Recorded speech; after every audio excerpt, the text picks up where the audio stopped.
Russia has effectively issued an ultimatum.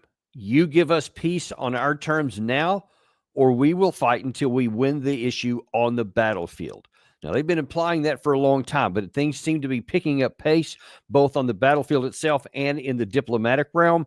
And the Russians are going down a path that shows that they have increasing confidence that they can make good on these claims here. Meanwhile, the West remains disconnected from reality, continues to try and look tough to put pressure on Putin, and they're doing it in ways that could actually expand this war. As we're getting close to the end state, many in the West are doing things that would actually put at risk expanding the war in ways that are incredibly foolish. And to try to help unpack a lot of this and try to make sense out of some of these conflicting materials and signals is Colonel Douglas McGregor, defense and foreign policy analyst and former advisor to the Secretary of Defense. Doug, welcome back to the show.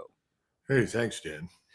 And look, I mean, this, as we were talking about a little bit before going on the air today, there's just some nonsense that's going on a lot. And just kind of to set the stage for, I don't know, anybody who's been sleeping under a rock and has missed some of the key things here of late, President Trump over this weekend blasted Putin and said he was shocked because of the air defense or the air attack that had been coming from the Russian side in drones, various types, along with some missiles and rockets that had been striking targets in Kiev, in Odessa, and several other places throughout Ukraine. And well, Trump was really upset at this, and he said, "You better stop this, or it's going to lead to the Russian downfall," is what he actually talked about there. Well, in the aftermath of that, I think maybe a little bit encouraged by Trump's seeming anger at Putin more so than he had been before, the new Chancellor of Germany, Friedrich Merz, took the opportunity to poke the bear a little bit more.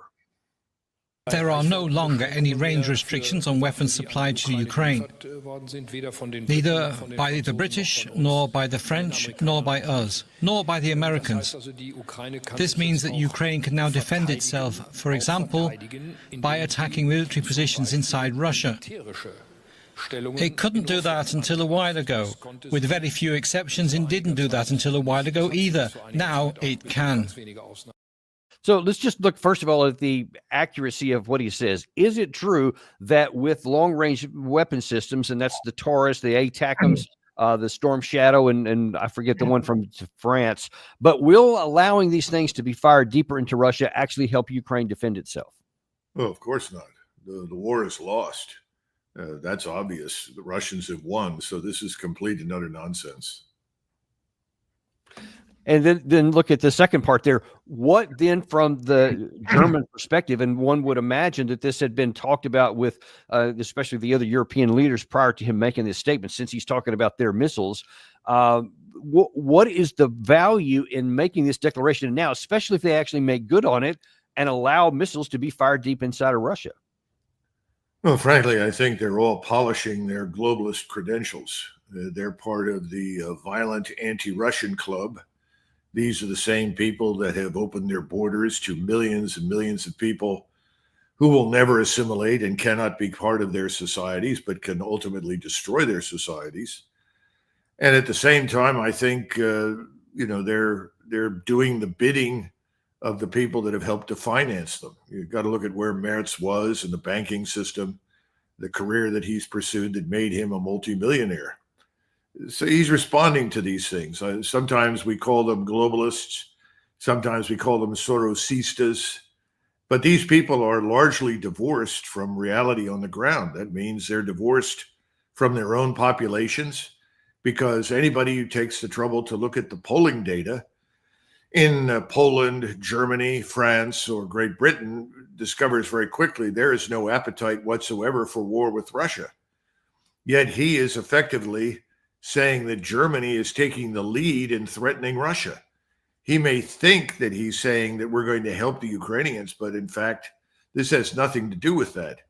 This is a German attack on Russia, and that is the way the Russians will view it. So if I were Mr. Merz, I think I would find a new place to bed down over the next few nights, or else end up with a Russian cruise missile landing in bed with him, because that's where he's headed.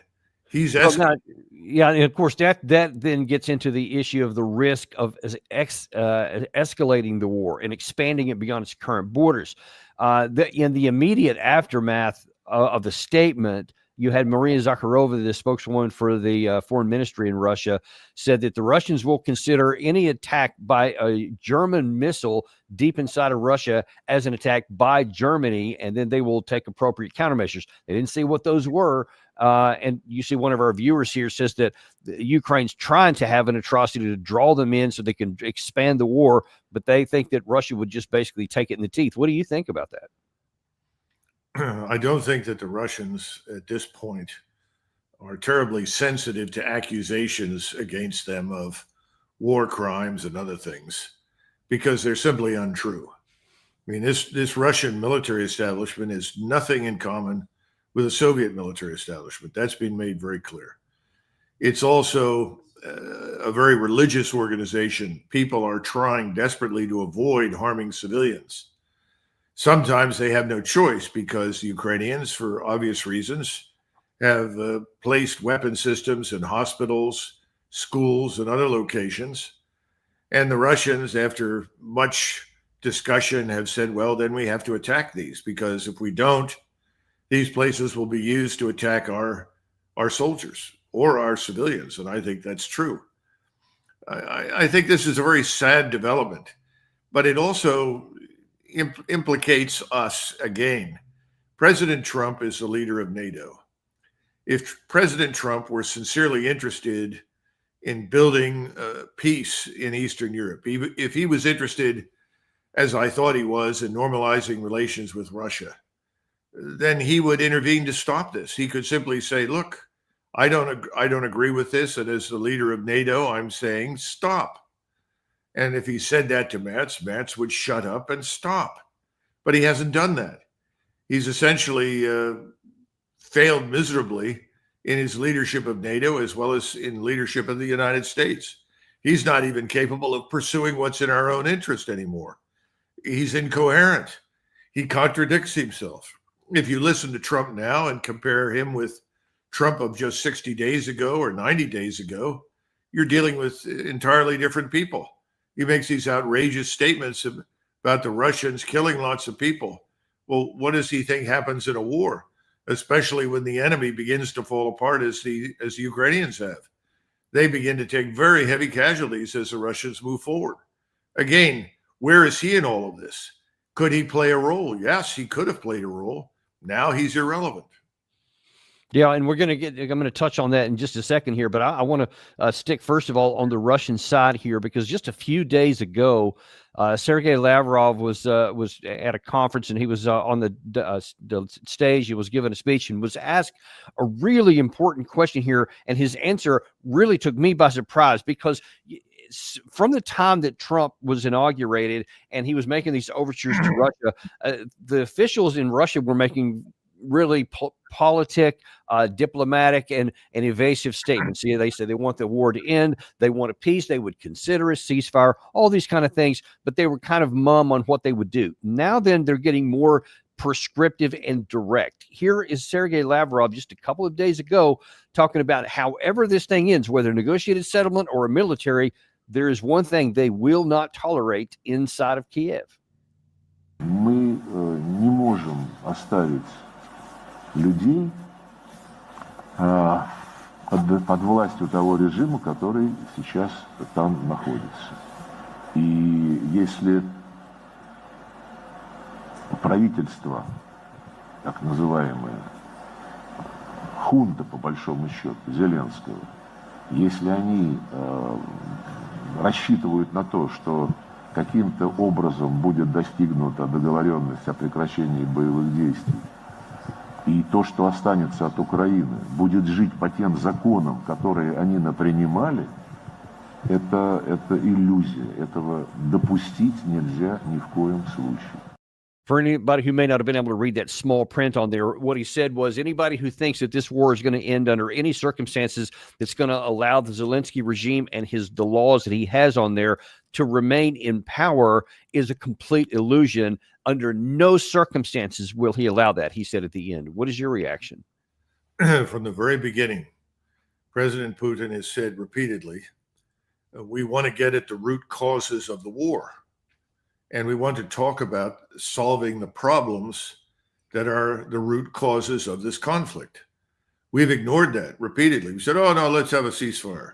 Let's have a ceasefire. Then we'll talk. And the point has been made over and over and over again. We're not going to agree to a ceasefire with a regime that we know will essentially utilize the ceasefire for the purpose of rebuilding its military power with the goal of ultimately keeping the war going indefinitely. Well, that was part of it. But now he's gone one step further. He's made it very clear that we're not going to leave this regime in place, because if we do, we know the regime will restart the war. And he's 100% right. Anything Zelensky says is a lie. He'll lie to say whatever he has to survive and maintain power. And then he's betting on the support of people like Matz, who are, in my judgment, fools, to provide him with weapons and money to continue his war. I don't think we understand that. How do you get at the root problem? You get at the root problem by making it clear that the regime has to go away. There needs to be a new government that is dedicated to essentially peaceful relations with its neighbors. In other words, we're not going to fight a war and then leave the Hitlerian government in power in 1945. I mean, we could have stopped at the Rhine. The Soviets could have stopped much earlier. They could have stopped along the Vistula. But what would that have done? That would have left the problem in place. The problem had to be removed. And there was great hope at the time that someone inside Germany would remove Hitler and put the Nazis out of business. That didn't happen. It hasn't happened in Ukraine. So from his standpoint, and I think this is completely justified, the regime has to change. We refuse to change it. And this is a mystery to the Russians, because in their view, President Trump has the power and the influence to do so. But I think we're discovering that the CIA and their friends on the Hill and the Senate and the House, these people are far more powerful than President Trump. And so I think they've essentially written off Trump as a nice guy. We like him, but he can't accomplish anything. Yeah, and that is part of the problem. We're going to see how that manifests a little bit more in a second. But I want to one more thing on the Russian side here. I want to take a look at what Putin. So that's Lavrov's talking about politically what's going to be left regime-wise. But then in terms of the means to get there, I think Putin laid out a pretty strong case the other day that this war is about to get even more dire for the Ukraine side when he's going to open up what's effectively a northern front. He said here in this clip that he's going to have a buffer zone in the north. But when you take a look at this in a map, which you'll do in a second, you'll see that this is really just opening up a new front. Here's what Putin said. Речь идет и о Курской области, и о Брянской, и о Белгородской областях, которые также пострадали и подвергаются обстрелам. Причем цели противник выбирает, как правило, не имеющие военного значения. Мирные объекты, дома, людей. И события сегодняшнего дня только подтверждают то, что мною было только что сказано. При налетах дронов, действиях диверсионно-разведывательных групп охотятся за гражданским транспортом, включая автомобили скорой помощи, сельхозтехнику. Гибнут и получают ранения и женщины, и дети. Уже говорил, что было принято решение о создании необходимой буферной зоны безопасности вдоль границ. And Gary, if you can toss that map up there, this is what that buffer zone is going to look like. This in the group of north. It's about 100 kilometers in. It's not just like some of these that they're currently doing in Sumy in the north or in the Kharkiv area just north of the city, where it's a small little area here, like 10, 15 kilometers. This one is 100 kilometers in depth and goes across the breadth of the north. And in combination with what they're already doing on the entire Eastern Front, I mean, you're talking about a pretty substantial chunk of the Ukrainian forces, a country, and I don't think they have the force to do this. What does this tell you?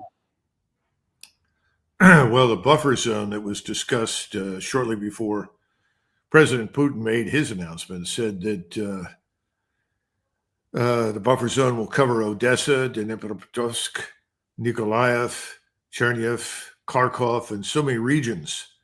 This was according to someone named Zobolev at the State Duma Defense Committee. And the Western media wrote that Russia's coming offensive, after breaking through the defense of the Ukrainian armed forces, will create such a zone and also capture additional territory. If I were a Russian, this is what I would do. You and I have talked about this repeatedly, and I have always pointed to the Dnieper River. Why would you not insist on the removal of all elements threatening your country, your citizens, their weapon systems, and their people from the east side of the Dnieper? Why would you leave anything there? It's a rational decision, in my estimate. And again, this all happens in the aftermath of President Trump's incoherent statements, where he does a 180-degree turn. He's no longer talking about the Russians as negotiating partners and are coming to some sort of arrangement with Russia to do business. Now he's suddenly talking about, they're bloodthirsty and they're killing people. Well, you kill people in wars. There's not much choice in the matter. If you're a Russian, if you don't kill them, they're going to kill you. And I think this is all evidence for the decision that's been made in Moscow. We're going to end this war on our terms. We're not going to bet on the goodwill or sincerity of anybody in the West, because there is none. And in terms of what Russia may be doing militarily, that was Putin talking about this so-called buffer zone. But there are some Western publications, and actually Zelensky's been saying this himself a little bit. Here's RUSI talking about a summer offensive. And one of the big important things, and this is bigger than I think a lot of people recognize, in this they wrote, not just is there an offensive coming, but Ukraine has suffered throughout this period from a shortage of troops, with recruitment still far below the level needed to maintain the force. But Russia's ability to inflict casualties on the armed forces of Ukraine was not matched by an ability to take ground. We'll talk about that in a second. But then the key part, Russian recruitment, however, has exceeded Kremlin targets for every month of 2025. Having shuffled commanders and built up reserves of equipment, Russia now is set to increase the tempo and scale of attacks. So if the Ukraine side already has a dearth of troops, they can't offset losses, and the Russians are exceeding their recruitment. I mean, what does this tell you about where the war is going on the battlefield? Well, I think it's obvious the war is won by the Russians, has been won for quite a while, but now the unwillingness of the West to negotiate an end in good faith leaves the Russians no choice but to press the attack. They don't have any choice in the matter. What else can they do? And I think they're going to end this war probably in control of Kharkov as well as Odessa. They haven't crossed the river yet, but I think they're going to have to, because Odessa is the principal port from which Ukraine has drawn much of its weaponry and munitions and so forth. Right now, the Russians are well aware that the Polish government has about had it with Ukrainians. The 3 million plus Ukrainians living in Poland are being asked to go home. The Poles can't afford to keep them there anymore. And the Poles don't want anything to do with Russia's war against Ukraine. They don't want to oppose the Russians. They've lost several thousand Polish troops. The Russians know these things. The people who are doing all the talking and posturing are people like Merz and Macron, Starmer, and sadly Trump, people that have no skin in the game. And they know that. So they're going to ignore it all and move further west until they feel they've secured their country. I don't know why anybody is surprised by any of this. If you fail to talk to people, and we have resisted simply sitting down and talking to people, and not just talking to them, but listening to them. We have never listened to the Russians, because the people behind the scenes that elected Donald Trump and put him into the White House are the same people who are covering for Netanyahu's mass murder and expulsion of people from both Gaza and ultimately the West Bank. They want this to continue. And apparently they're in control, not Donald Trump. Well, on that point there, in the Truth Social, that Trump posted. I think it was on Sunday night after he had made that statement about how Putin was absolutely crazy and he didn't understand why in the world he was still killing everybody and still launching missiles, even though he was talking peace, etc. One in the same Truth Social afterwards, he also took under attack Zelensky and said, I don't like what you've been doing. You've been saying a lot of stuff which is making things worse. You better stop it. Well, Zelensky didn't stop it. He has never stopped it, even going all the way back to that explosive Oval Office meeting. Zelensky continues to say what he wants, and here's what he said earlier today. Що Путін та його оточення не планують завершувати війну. Немає зараз жодного підтвердження, що вони всерйоз розглядають варіант миру. І розглядають серйозно дипломатію. Навпаки, багато свідчень, що вони готують нові наступальні операції. Росія розраховує на подальшу війну. І це з їхнього боку відверта зневага усіх у світі, хто прагне миру і хто намагається зробити дипломатію дієвою. Я впевнений, розвідки наших партнерів теж мають таку інформацію, теж бачать такі факти. І важливо, щоб вони не заплющували очі та доповідали нагору. Єдине, що зараз потрібно, це абсолютно чесні висновки та відповідний спільний тиск на Росію.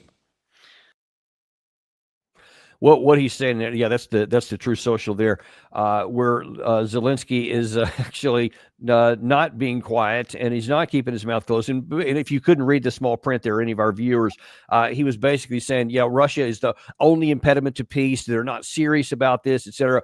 We need to put more pressure on. The whole world needs to come together to put pressure on Russia, which has always been contrary to what Trump has been trying to do since he came in. And Zelensky has never listened. And yet I've never seen Trump take any action to address the situation.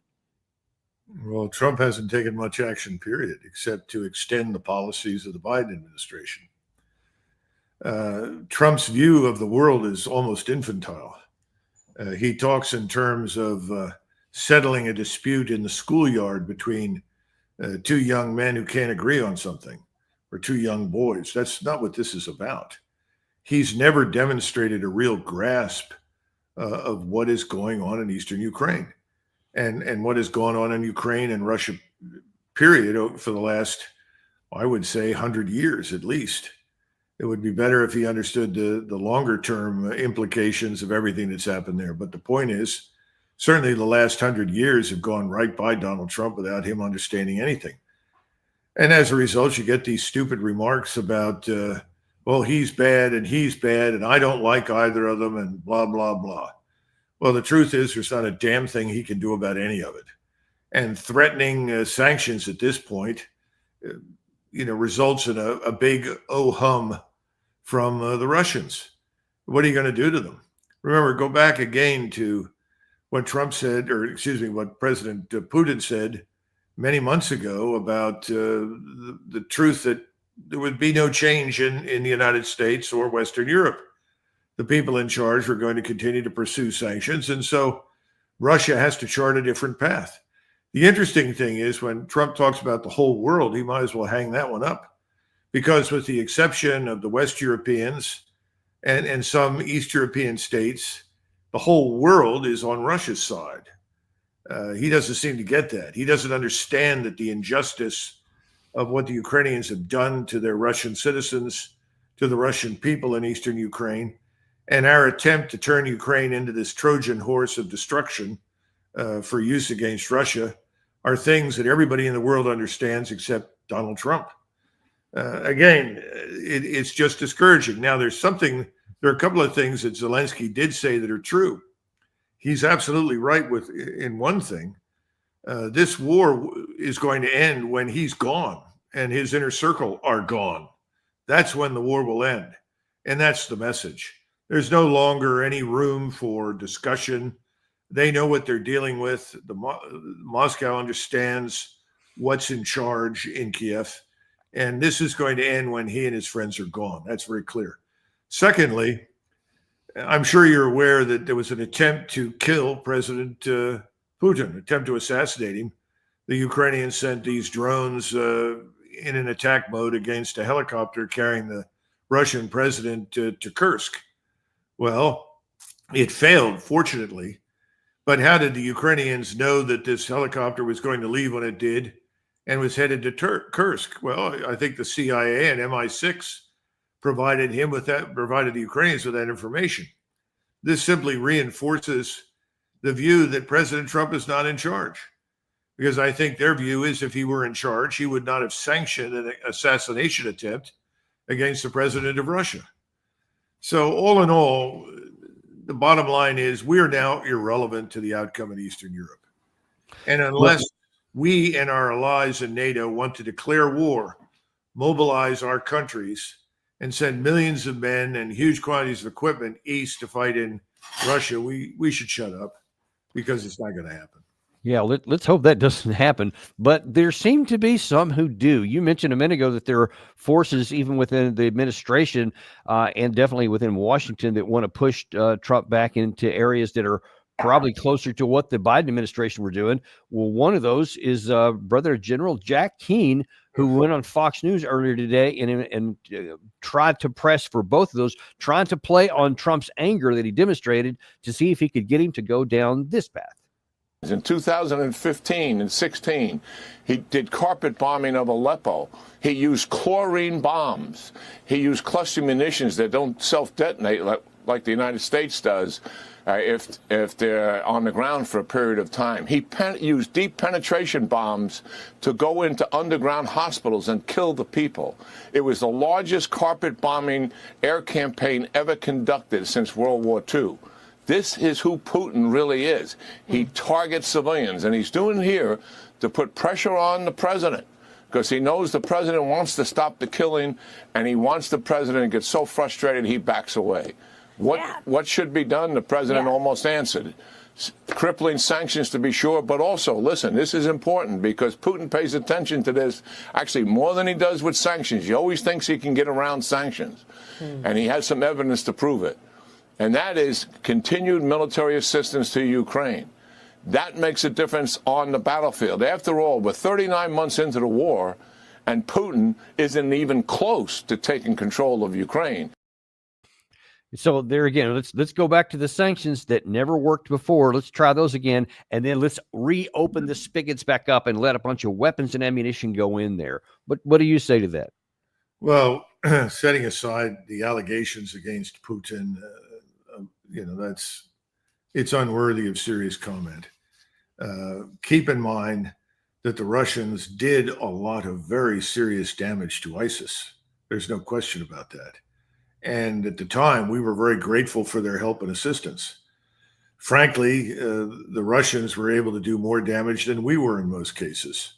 And I don't recall anybody at the time bemoaning these actions against ISIS, which had proven to be a criminal organization committed to mass rape and murder wherever they could perpetrate it. Now, I know that they've been repurposed, and we now have one of their leaders, Mr. Jolani, in Syria that apparently is approved by Mr. Netanyahu and Israel, and therefore has the heartfelt support of President Trump. But, I just grow tired of this sort of thing. I remember how photographs of supposed children or babies that had been killed or maimed or something in Syria were presented to Trump by McMaster and I think at the time his daughter and Jared Kushner to goad Trump into firing missiles into Syria. Well, this worked. They fired the missiles in, had no impact. And we now know, thanks to people in Britain and the United States that studied these events both times, we had these missiles striking, that it was all nonsense. None of what was, presented was true. It's so tiresome listening to this, but here's something that's more important. It's not just a question of sanctions, but he is singing the tune that Washington wants to hear. Washington is delusional. It thinks that it can act with impunity. The same thing is true for Mr. Merz in Berlin, Macron in Paris, and Starmer in London. They think they can threaten and, worse yet, they can take direct action through their proxy and kill Russians and get away with it. That's not going to be the case. And I think the populations know this in Europe. The populations don't support it. I don't see any evidence that anyone in the United States supports mass mobilization to go to war with Russia. So I think that's outrageous nonsense. It's not going to happen. But nevertheless, it's very dangerous because the Russians take all of this very seriously. And how could they not? They have to listen. They listen to the statements and they react appropriately. But the notion that continuing to do the same things we've done in the past is going to somehow or another magically work, well, we know that's the definition of insanity, as Albert Einstein taught. So that's not going to work. But it's dangerous nonetheless, because the Russians cannot afford to ignore these stupid statements. They can't dismiss them the way we can as ridiculous nonsense. That's what worries me most of all now. And you know, even for our own domestic situation, the idea that we can just turn the spigot back on and just like all of a sudden start flooding the zone with more weapons, ammunition, air defense missiles, etc., is belied by the fact that we are already at critically low levels of these things. And this exchange with Secretary of State Marco Rubio and a senator at a hearing last week addressed the very issue of how much stuff we have. Is the president, and are you prepared to pass another supplemental bill to support them? Well, that's a different decision. That's a different question. That's not up for me to decide. The White House would have to make a determination about whether to come to Congress for a supplemental. But everything that's been approved and congressionally appropriated is ongoing. In fact, to the extent that the Ukrainians have asked for anything additional, what they've asked for is air defenses, Patriot units, which frankly we don't have. But we are working closely with our NATO allies. There are NATO allies that do have some batteries of Patriot missiles that they could provide or transfer over to the Ukrainians to defend, for example, the airspace of Kyiv and other places. And we've been encouraging in that front and working alongside our partners there to get deliveries of some of these systems. As you can imagine, none of these countries want to give up their Patriot systems either. Yeah, let me ask you a different question, Doug. You may recall it's probably about 6 or 7 months ago now. There was a headline in the West regarding the war and all the air defense that Ukraine was wanting at the time was that NATO force. I want to say it was General Bauer. I can't recall. I may be wrong on that, but I think it was him who said that, by the way, when you look at the air defense capacity for all of NATO, we have about 15% of what we need to defend ourselves in the event we were to ever get into a conflict with Russia. Well, now one would imagine that that's been treated down even lower. What does Russia take away from this when they hear this admission that we don't even have any Patriots to give? Western Europe might have some, but not that many. What does that tell them? Well, they know because NATO has essentially published this statement, and I think it may have been the general you're referring to, that they're limited to point defense. In other words, the vast territory of NATO is largely open to attack. They can only defend specific points for a limited period of time. And again, you're firing 2 to 3 missiles against every incoming missile. So it doesn't take you very long before you run out. We know that particularly in the Mediterranean, if we are ultimately dragged into the war with Iran by Israel, we're going to run through our missile inventories there very quickly. I think there's a certain amount of bluff, a certain amount of arrogance that is rooted in ignorance. I think that's true for Senator Shaheen and her colleagues. Dan, we are on the edge of the cliff overlooking the financial abyss. We're headed into something much worse than 2008. We're headed into much worse than a serious deep recession. We're headed into something that could look like a depression. The $1 trillion defense budget is fantasy. It's never going to arrive. And I think there's an unwillingness to come to terms with this reality because people really don't think the debt matters. They think that we can spend recklessly in the future the way we have in the past. And the truth is we can't. And everyone needs to look at the bond market. The bond market is collapsing in Japan. It's going to collapse here. And once the 10-year reaches the 5% mark, you're staring at an absolutely unavoidable default. We simply cannot go on. You have the Fed that's trying to suppress interest rates. At the same time, you have the bond yields rising and the prices going down. And then you have the Chinese, the Japanese, and others, the Saudis, all of whom have our treasuries, it's not going to be easy for them to hold on to what is effectively worthless bonds in the face of collapse here in the United States. So I think it's a lot of nonsense, to be blunt with you. I think the Russians know enough about finance that they understand it's nonsense, but still they have to take it seriously. They have to prepare accordingly. But I think we're looking at this financial collapse, and it's kind of running in parallel with the war in the Middle East and the stagnation of our effort in Ukraine. In other words, both things are on a parallel track. And the question is, which fails first, the economy or the overseas intervention in the Middle East and Eastern Europe? And of course, people talk about Asia. Well, that's a huge joke. You know, we can't possibly defend Taiwan, nor should we be involved in that business as it is. But the point is, all of this is fantasy now. None of it is based in fact. What General Keane was arguing for, we can take a stab at it, but it's not going to work. It's unsustainable. We are definitely going broke. And that's what we don't understand. So you mentioned that the United States is going to pursue a $1 trillion defense budget for the next fiscal year. We'll see, how that works out. You've got Senator Shaheen and Jack Keane want to start giving a bunch of our stuff away. They want to start selling or giving stuff away to Ukraine, etc. It's not just us, though, because the Europeans are on what they call an $800 billion rearm program. And then I don't remember if it was this morning or yesterday, you had Secretary General Mark Rutte say, hey, you know what? We just need to prepare for a flat-out war with Russia. And if anyone dares to attack us, our resolve will be absolute.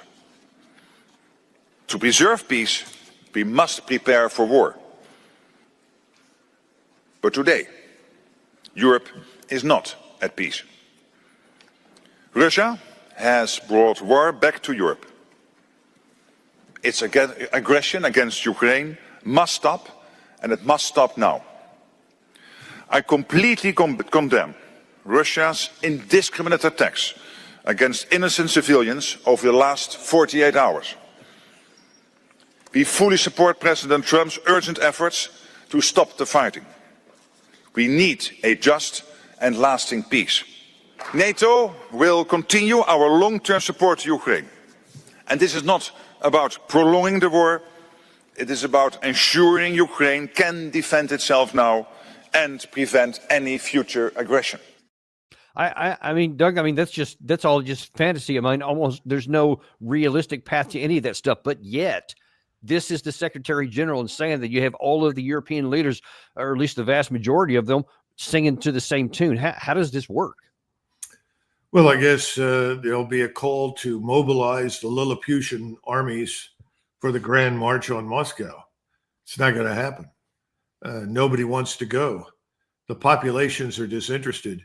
If you're a German and somebody tells you we're going into this giant military buildup, but at the same time, the cost of living in Germany, the availability of food, the availability of energy to power your industries, as well as to sustain your heating at home, that all of these things are at great risk in falling apart, will make an end of all this nonsense very, very quickly. And again, once our bond market collapses, once we march down the path that Japan is currently on, and by the way, the Japanese finance minister said that Japan is today in a much, much worse position than Greece was just a few years ago. And you stop and consider that, because Greece's position was absolutely catastrophic, and Japan's position is worse. And how much further along are we? Again, nobody in Washington talks about it. It's embarrassing. They don't want to say anything because they know that once the American people discover that they're in a terrible position, that the price of food is unattainable, that they can't have a job anymore, there's nothing to work for. When that strikes here, everything falls apart elsewhere. The global South will be fine. The reason I say that is they have the resources. They're the ones sitting on the resources. They'll recover quickly enough. And I think the BRICS organization on the whole will do quite well. We're the ones that are in the real trouble. We don't have the resources. We've allowed our industries to lag far behind where they should be. We can't rebuild ourselves quickly. It's going to be hell to pay here at home in the United States, and I would argue also in most of Europe, particularly Western Europe. Now, what do you think about the let's say that your prognosis there turns out to be right, and there's a whole lot of people with lots of economic experience behind them that echo the same kinds of warnings throughout the West. Let's say that starts to come in. How concerned are you that when a financial crisis starts to unfold and all the ramifications that has across the board domestically, that this class of leaders that we have, both here in the United States and in Europe, are going to be the ones who are going to try to handle that crisis? What does that tell you about the future? Well, they can't. They're incompetent, and they don't understand it because they live remote from it. It's back to Nassim Taleb's comment on the people in Washington and across Europe that are in the so-called ruling globalist class. They have no skin in the game. They're living in a bubble. Do you think that they're really suffering or worried about suffering? Are they worried that they won't be able to afford anything? Food, housing, medical care? Of course not. How are they going to be effective when somebody stands up and says, and this is coming, Social Security is bankrupt? We can't do it. We can't afford it. What happens when the pensions aren't paid? Look at the pension funds. Where is that money going? Are they engaged in all of the economic nonsense that has brought us to this point? I think we're in a lot of trouble. And you could bring on any number of people to talk about this. Luke Roman, James Ricards. I mean, there are legions of people out there. Ray Dalio, even Jamie Dimon now has come out and tried to tell the truth for a change. We're on the fast track to nowhere. All of this business is going to go away as soon as the financial reality sets in. Now, it may be, and I don't know, that there are people in the administration who think that further escalating the conflict in Eastern Europe or escalating the conflict in the Middle East and actually going to war with Iran will somehow or another help them. I mean, there may be some people that think that this will help us stay in power. I don't think it will. I think the opposite is the case.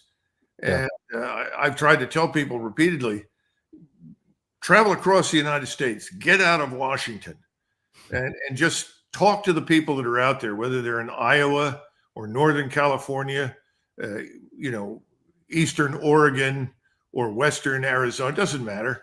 You're not going to find this kind of delusional thinking. They know something's very wrong, and they are worried, and they do expect the government to do something.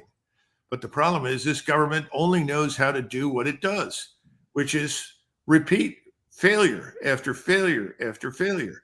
They're going to double down on failed policies. That's what they do. For all the talk that President Trump has made about illegal immigration, he's making at best a minor dent in this 50 million figure. What happens when everything falls apart financially and we have 50 million people inside this country? They are illegal. We didn't invite them, and we're supporting and sustaining all of them. It's not going to work. Americans are going to say, no, wait a minute. I'm an American. I pay taxes. I serve in the armed forces. I work in the fire department. I'm a policeman. I used to work at the factory down the road that closed last year. What are you doing for me? And the answer is going to be, well, we'll do the best we can. But right now, the answer is nothing. But we're going to take care of all these illegals that are living in housing they can't afford, housing that they didn't build, housing that should not be theirs, enjoying all the medical care and support that you need that you don't have. These things are dangerous. This is dynamite inside American society. And, the fuse is lit. The question is, how long is the fuse before it finally blows? Yeah. No, but it's coming. So my inclination right now is I think the Russians have correctly deduced it's all nonsense, and they're going to end this thing on their terms.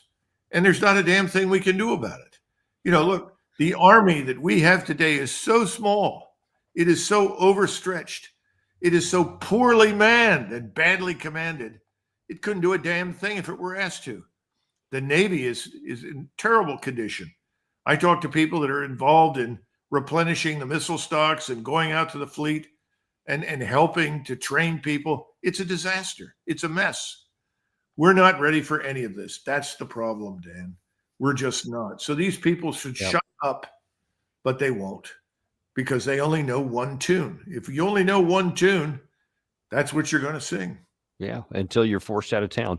We'll see how that works out. Doug, in the last few minutes that we have here, I wonder if you can kind of give me an update on what the situation is regarding Iran. You mentioned that earlier, that a lot of reports have come out that Israel was just hell-bent on attacking Iran, that they were thinking about doing it off on their own, but apparently Trump has put the brakes on that or so. What is your current understanding of that situation? First, I would be very, very suspicious of anybody who says that Trump has put the brakes on anything, because he's not in charge. The people in charge haven't put the brakes on anyone anywhere under any circumstances. If there's a pause in anything the Israelis do, it's a pause that was imposed by Israel's leadership, including Mr. Netanyahu. And right now, they're pretty regularly killing people in Gaza again, though it's not being covered in the mainstream. And they are holding off as much aid as possible in the hopes that more people there will starve and die as a result, or die of disease or something else. So I think we've got to be careful about putting the brakes on anything. I don't think that's true. I think the decision really does rest with Mr. Netanyahu. And he's got to make a decision, and he's going to have to make it pretty soon, because he fears that the longer he waits, the more difficult it will be to drag us in. Right now, if a war begins as a result of a false flag or an incident somewhere that is used to justify Israeli attack, that's a good thing as far as he's concerned, because that means we will inevitably be compelled to join them, because the response that is going to be elicited from Iran will be dramatic. The Iranians, it's a year since the serious threats to Iran really began to build in Israel and the United States. The Iranians are ready. They have enormous quantities of weapons. They have a very good air defense structure now, much better than it was just a year ago, and infinitely better than it was 3 or 4 years ago. So he's going to need us if he's going to attack Iran. And right now, I will tell you without hesitation, we will support them. We will involve ourselves. And if we do, you will get the regional war. It will expand. And that's the thing none of us want. I'm sure that's something that President Trump doesn't want, but how's he stop it? He's not really in control. What do you make of I thought this was an odd selection, Homeland Security Secretary Kristi Noem going in and having a personal meet with Netanyahu? I mean, why wasn't it either Secretary of Defense, Secretary of State, or even Steve Witkoff? Well, right now, I think everyone else has already bent the knee to Israel. There's no need for, say, Hegseth or Rubio or any of these people to have a personal meeting with President Netanyahu. Look at the numbers of people that have been over there to pray at the Wailing Wall. You know, this thing in Jerusalem, which is very important to the Jews. But I'm at a loss to figure out why anybody who's not Jewish would go there with the objective of praying at that particular place. She's done these things, but I think if you look at everybody that is in the Trump administration right now in that cabinet, they have all essentially committed themselves to Israel and to Israel's interests. Remember, both Bongino and Kash Patel became somewhat famous for a short period of time for saying our number one priority is Israel and defending Israel. Well, if you're being appointed as the Attorney General or appointed as the head of the FBI, what are you busying yourself about Israel for? I think it's very clear that this administration is committed to Israel. And that's why I say if they launch and they end up in this war with Iran, and we may, privately, there may be lots of people that say this is a bad idea, we don't want to do it, we'll be compelled to join it one way or the other. I think that's pretty clear. In the last few minutes we have, what do you think is in the U.S. vital interest? What should the U.S. do? Well, we've talked about this before, and about that paper that I wrote, and the basis for the whole defense policy paper is: look, we've got to face the realities, that the financial constraints that confront us today. We have to have a 50% cut in the defense budget. We're going to have to make massive cuts across the board. We have to do that to show creditors that we're serious about controlling our spending. We need to shed obligations overseas. These are the things that everybody says, oh, you can't do that. Why not? Oh, well, the world will end. That's not true. But the world could end if we insist on going to war. That's true. We could see the world that we live in change dramatically and for the worse. But no, the world's not going to end. And we live in a very different world from the one of 80 years ago, or 85 years ago, or 86 years ago. Yet if you listen to Keane and the rest of these people, they keep repeating this old trope, this old mantra. It's 1939 again. And, it's always 1939. It's all crap. It makes no sense. It's unworthy of attention, but it's something that everybody inside the Beltway, after many decades, has internalized and believes. Or if they don't believe it, they certainly like the money that arrives in their reelection campaign funds as a result of repeating this nonsense. But none of them seem to understand the vulnerability of our society and our country to this crisis that would ensue if we go to war. We're going to have a bad crisis here one way or the other. But if you go to war, it's going to be 10 times worse, 10 times faster. They don't seem to understand that. They seem to think it's 1991, Dan. But we don't have an excess of military power. We don't have an excess of ammunition. We don't have an excess of people. Recently in the second episode of the program that we've just completed, I try to tell people about this thing called the protective force mobilization. This was a plan that MacArthur developed when he was chief of staff of the Army in 1932, 33. And he brought everybody in and he said, look, I don't know where the next war will occur. None of us does. But we know there's going to be one.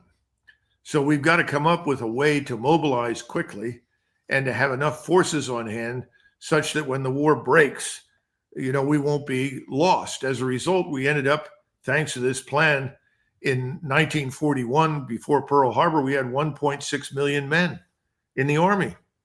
Eventually that went up to over 6 million during the war. But this was the protective mobilization plan. We have nothing like that, nothing at all. And we have no plan for industry. We have no strategy for scientific industrial development in this country, what people usually call an industrial policy. What is it? We don't have it. We are not prepared for much of anything. But nobody seems to care. Nobody seems to think it's important. But we should have learned one thing very clearly. Look at Russia. When Russia intervened in eastern Ukraine, they intervened under a set of assumptions that made no sense. Assumption number one, the West doesn't want a war. They didn't believe that anybody in the West would want to go to war over it. Secondly, they thought this would be quick. In other words, we go in a little ways, we make our point, the Russians that live here have to be protected, everyone will come to their senses, the Ukrainian regime will sign a deal and it's over. And they almost got it in Istanbul, as we know, in April. But they've since learned that didn't work. And they weren't prepared for a large-scale war with anybody in 2022. Well, they are now. And if you look at how rapidly Russia recovered over the last 3+ years, it's astonishing. They do have an industrial policy. They do know how to convert industry. They have a substantial manufacturing base. And more important, unlike us, they have real allies. Who are our allies? If any of these people were serious, there would be widespread mobilization, national service, draft. Industries would be humming, turning out required missiles, rockets, munitions. Where is that in Western Europe? Doesn't exist. It's not here. You were on recently and talked about that. There's no 24-hour-a-day production system for anything right now. We have no shifts. That's why this is so dangerous, because the Russians are serious. And what they say, they mean. And what they say they will do, they do. We don't mean anything. I mean, you listen to President Trump, he says one thing one day and something else the next. There is no accountability for anything that's said in Washington.